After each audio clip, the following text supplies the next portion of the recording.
तो कहीं ना कहीं एंजल्स भी देख पाते हैं कि इतना मास डिस्ट्रक्शन हो सकता है। जब उनको ये दिखाई पड़ता है तो क्या वो बचाने का उपाय नहीं करेंगे कि मानवता इतनी एकदम नष्ट हो जाए पूरी की पूरी? कौन चाहेगा? इनमें भी ऐसे एंजल्स होते हैं जिन्हें हम अर्थ एंजल बोलते हैं। अर्थ एंजल्स का मतलब ये होता है कि ये लोग पूरी अर्थ को प्रोटेक्ट करने के लिए बने हैं। इनमें से एक जो है हमारे गणपति जी हैं। अच्छा। राइट, तो गणपति जी का उनका एक कार्य है पूरी अर्थ को प्रोटेक्शन देना। इसके अलावा आप सोचते हैं भगवान श्री विष्णु जी को हम पालन करता बोलते हैं, है ना? पालन करता का मतलब क्या है कि सृष्टि पे कोई भी संकट आए तो आप एक्टिव रहिए, है ना? तो एक्टिव कहीं ना कहीं हमारे मंदिरों में जो हम पूजा कर रहे हैं, जगन्नाथ जी के मंदिर में जो प्रार्थना हो रही है या बाकी सब मंदिरों में हम सबकी जो कलेक्टिव कॉन्शियसनेस है, हम जो बार बार ओम नमो भगवते वासुदेवाय करते हैं, क्या ये हमारी प्रार्थना भगवान तक नहीं जा रही?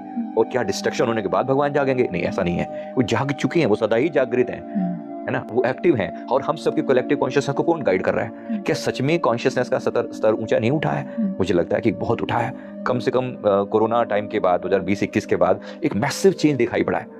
मैंने अपने उसमें जो बहुत ज्यादा देखा है कि जो लोग कभी सुनते नहीं था ना बात, पीपल आर लिसनिंग।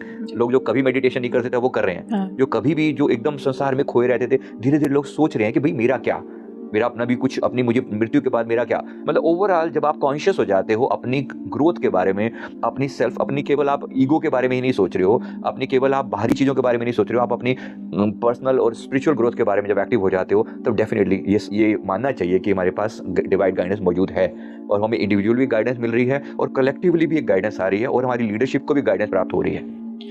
सर आपने ये तो बोला सर्टेनिटी से कि भारत को तो डिवाइन गाइडेंस मिल रही है। भारत के अलावा क्या और भी देश हैं जिनको डिवाइन गाइडेंस इस समय प्राप्त हो रही है? डेफिनेटली है। ऐसा नहीं है कि बाकी सब बिल्कुल जीरो हैं, बिल्कुल भी नहीं। सबके पास कहीं ना कहीं पावर तो है। मतलब आप देखिए इसमें ऑस्ट्रेलिया कंपेरेटिवली जो शांत कंट्रीज हैं, न्यूजीलैंड, इसके अलावा आप देखो बाकी जगह पर भी वियतनाम और ये वाले पार्ट है, मतलब जो लोअर बेल्ट है इंडिया की ईस्टर्न साइड में, कहीं ना कहीं तिब्बत वाला एरिया, ये सब कनेक्टेड है। थोड़ा बहुत तो कनेक्शन को कहीं ना कहीं है। हर कंट्री को कहीं ना कोई स्पिरिचुअल गाइडेंस होती है। पर जब आप ये है ना कि जब आप अपने इगोइस्टिक मोटिव्स को उन डिवाइन गाइडेंस से ऊपर उठा के बैठ जाते हो, है ना, तब चीजें बिल्कुल बदल जाती हैं। आप डिवाइन गाइडेंस का मतलब क्या है? आपको हिंट दिया जाता है कि ये डिस्ट्रक्शन का मार्ग है, now don't go proceed ahead in this way. तो कहीं ना कहीं जब आप उसे इग्नोर करना शुरू कर देते हो तो फिर उसके लिए डिवाइन गाइडेंस भी पीछे हट जाती है। भी ठीक है, जो तुमने करना करो, क्योंकि कुछ चीजें ऐसी हैं जो विनाश के बाद ही समझ में आती हैं। तो इसलिए मैंने अमेरिका के बारे में बोला कि इस समय विनाश की राह पर है। ऐसा नहीं कि वहां पर गाइडेंस नहीं है, ऐसा नहीं है कि बिल्कुल सब खत्म, बिल्कुल भी नहीं है ऐसा। बट एटलीस्ट जो टॉप लीडरशिप है वो दिमाग एकदम अलग ही टाइप में जा रहा है। तो नेगेटिव शक्तियों का भी तो है ही ना। जब जितनी पॉजिटिव एनर्जी मौजूद होती है उतनी ही मात्रा में कहीं ना कहीं इक्वली उसको नेगेट करने वाली ऊर्जा भी मौजूद होती है।